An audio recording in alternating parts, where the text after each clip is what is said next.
Hi hello నమస్తే welcome to Telangana view. మనం ప్రస్తుతానికి అయితే హైదరాబాద్ లో ఉన్న ప్రజాభవన్ దగ్గరికి అయితే వచ్చాం. ఈ ప్రజాభవన్కి ప్రతి ఒక్కరు కూడా వాళ్ళ కష్టాలు ఏంటి, వాళ్ళకున్న ప్రాబ్లమ్స్ ఏంటి, ప్రతిదీ కూడా ఇక్కడ చెప్పుకోవడానికి అయితే వస్తారు.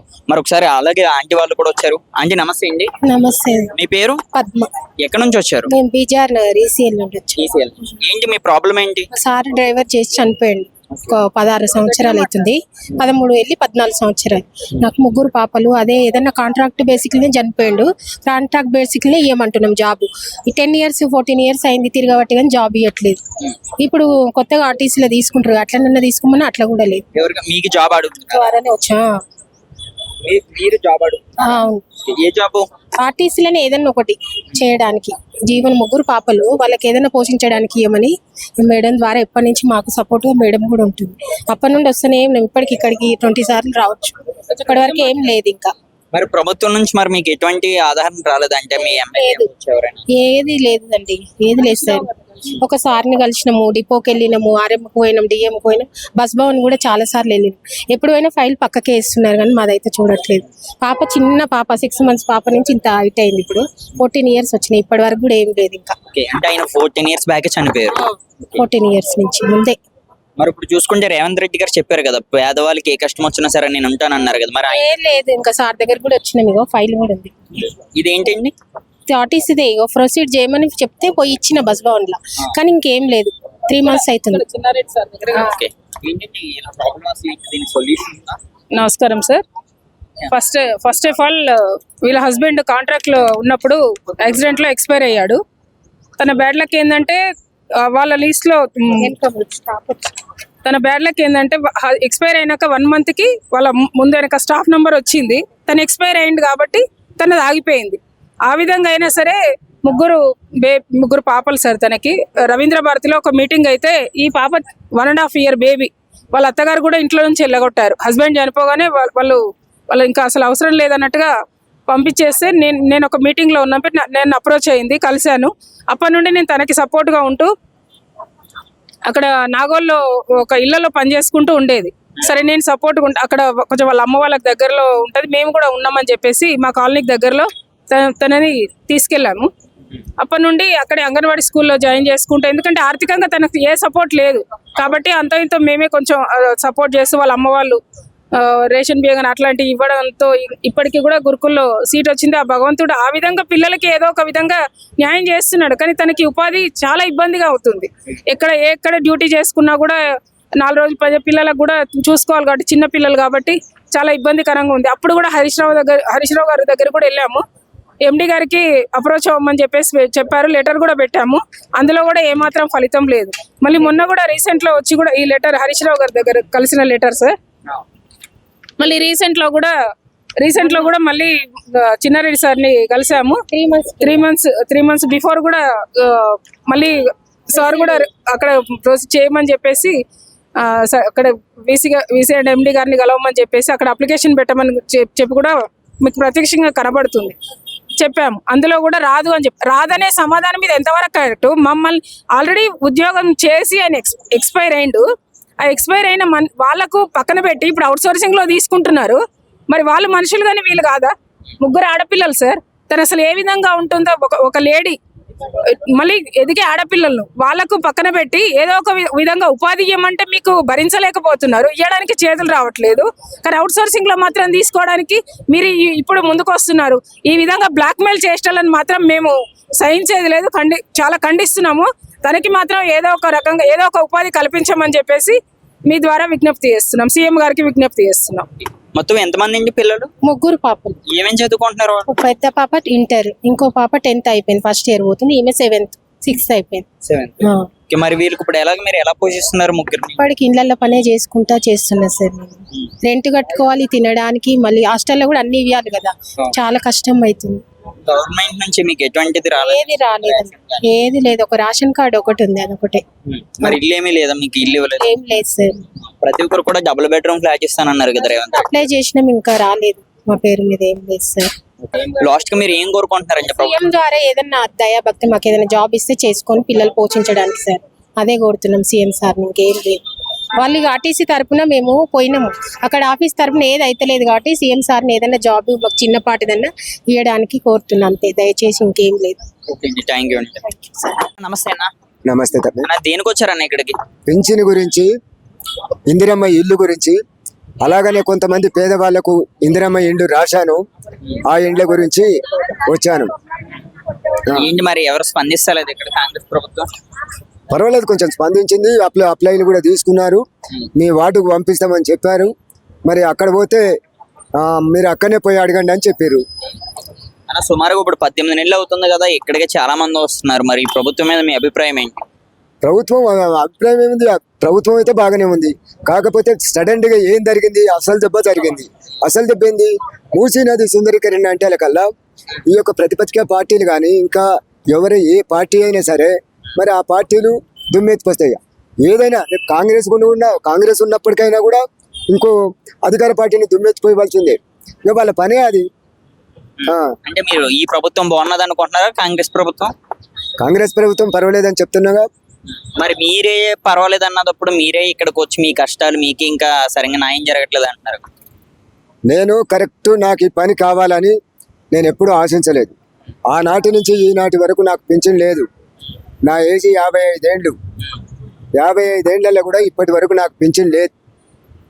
ప్రభుత్వ పథకాలు ఏ ఒక్కటి తీసుకోలే నేను. ఎందుకని? ఇక అది ఎందుకో నేనైతే తీసుకోలేదు. లోన్లు ఇప్పించాను, వితంతులకు పింఛన్లు ఇప్పించాను, వృద్ధులకు పింఛన్ ఇప్పించాను, ఒంటరి మహిళలకు పింఛన్ ఇప్పించాను, వికలాంగులకు పింఛన్ ఇప్పించాను, ట్రై సైకిల్ ఇప్పించాను, అన్నీ ఇప్పించాను. అంతే ఉద్యోగాలలో పాటుపడ్డాను, హాస్టల్ సీట్లలో పాటుపడ్డాను, కాలేజీలలో పాటుపడ్డాను, స్కూళ్ళల్లో పాటుపడ్డాను. ఇవన్నీ పనులు నేను చేయడం జరిగింది. సహకరిస్తాను నేను. మీరే ఒక వికలాంగులు కదా, మరి మీకు ఎటువంటి పింఛన్ గట్టి ఏమైనా వస్తుంది అప్పుడు రేవంత్ రెడ్డి గారు? రావట్లేదు, నాకు పింఛన్ రావట్లేదు. ఆ పింఛన్ గురించే వచ్చింది. ఎందుకని రావట్లేదు? ఇక సరైన పద్ధతిలో ఇక నేను కూడా అప్లై చేసుకోలేదు. అందులో కొంచెం నా ప్రాబ్లం కూడా ఉంది. ఎన్నిసార్లు వచ్చారన్న ఇక్కడికి నేను 3 సార్లు వచ్చాను. 3 సార్లు వచ్చాను. ఇప్పుడు వికలాంగులకు మీరే అంటున్నారు కాంగ్రెస్ ప్రభుత్వం బాగున్నది, ఇక్కడ అందరూ కూడా బాగా చేస్తున్నారు అని. మరి మీకే న్యాయం జరగట్లేదు కదా? నాకు న్యాయం ఎందుకు జరగదు? మనం వచ్చి వాళ్ళ మీద తప్పు పెడితే చాలా బాగుంటది. ఇవాళ వస్తున్నాయి, మొన్న 15 రోజుల కింద వచ్చిన ఇవాళ వస్తున్నాయి. ఇక ఏముంది, ఆ నుంచి ఆడికి నడవాలంటే నాకు ఒక కాలు లేదు. ఈ కట్ట మీద నడవాలంటే కూడా నా వయసు 55. వెళ్దాక బాత్రూమ్ పోయి ఆ బాత్రూమ్ల కింద పట్టి పాయింట్ మొత్తం నానిపోయింది. ఇక ఏముంది? మరి ఎట్లా గడుస్తుంది ఇంటికాడ గట్ట? ఏం చేస్తుంటారు మీరు? సంపాదన ఎలా ఓ రకంగా వస్తుంది. అదే ఎలాగంటే మీరే చెప్తున్నారు ప్రభుత్వం నుంచి ఏ ఒక్క పథకం కూడా నేను తీసుకోను, 50 సంవత్సరాలు అవుతుంది కానీ నేనేమో బ్రతుకుతాను అంటున్నారు. మీరు అసలు ఎలా సంపాదిస్తారు? నా బిడ్డలు కొంత పంపిస్తారు, నా కొడుకు కొంత పంపిస్తాడు. నేను ఎవరిని ఏ పైరోలు చేసినా నాకు రూపాయి అని నేను అడగను. ఆ రూపాయి తినలేదు. ఆ రూపాయి తింటే పంజాగుట్టలో ఒక 4 అంతస్తుల బిల్డింగ్ కట్టాల. ఆ పంజాగుట్ట హాస్టల్ పోలీస్ పక్క దాన్ని చదువుకున్నాం. ఆ వికలాంగుల హాస్టల్ ఆన్యం ఉన్నది. ఇది సరే అన్న. ఇప్పుడు మరో విషయం అన్న, ఇప్పుడు కాంగ్రెస్ రేవంత్ రెడ్డి గారికి మీకు ఏదో పరిచయం ఉన్నట్టు మేమైతే విన్నాము. ఏంటది? అది కరెక్టే. ఏంటా పరిచయం? పరిచయం ఏంటంటురా, అన్న డిగ్రీలో ఉండు, నేను డిగ్రీలో ఉన్నా. ఉన్నప్పుడు అన్నగారు ఏబీపీ నుంచి ఆయన ప్రచారం, ఎస్ఎఫ్ఐ నుంచి ఏఐఎస్ఎఫ్ నుంచి మేము పోయినప్పుడు చూశాను. అప్పుడు చూసుడే మళ్ళీ లేదు. తీరా కొడంగల్లో ఓడిపోయిన తర్వాత మల్కాజ్గిరిలో ఎంపీగా చేసిండు. ఎంపీగా చేసినప్పటి నుంచి అక్కడ నేను ప్రతి మీటింగ్లో అటెండ్ అయ్యాను. డోర్ టు డోర్ కొట్టి ఓట్లు వేయించుకొని గెలిపించాము. తర్వాత అతి కొద్ది కాలంలో ముఖ్యమంత్రి అయ్యాడు. ఇప్పుడు ఈయన ముఖ్యమంత్రి, మీ సీనియర్ అంటున్నారు, మీ క్లాస్మేట్ అంటున్నారు రేవంత్ రెడ్డి గారు. క్లాస్మేట్ అంటే కాలేజీలు వేరు. నాకు ఆయనకు ఈ రోజు వరకు కూడా మేము పెద్దగా మాట్లాడలేదు. పెద్దగా నా పరిస్థితి ఇట్లుంది సార్ అని నేను మాట్లాడలేదు. అట్లా మరి ఆయన పరిపాలన ఎలా ఉంది ప్రస్తుతానికి తెలంగాణ పరిపాలన? నేను ఒకటే మిగతా ఇద్దరు కూడా చెప్పిన, ఇంకొక 8 నెలలు కష్టపడుతుంది. అతి కష్టం చాలా కష్టపడుతుంది. ఒక 8 నెలలు తర్వాత 10 ముఖ్యమంత్రి రేవంత్ అన్నయ్య. మరి ఆయనే చెప్తున్నారు కదా రానున్న రోజుల్లో అది మళ్ళీ కాంగ్రెస్ నుంచి ముఖ్యమంత్రి మారుతున్నారని కూడా ప్రచారం జరుగుతుంది కదా. అనేది కాదు, తీన్మార్ మల్లన్న కొన్ని చేశాడు.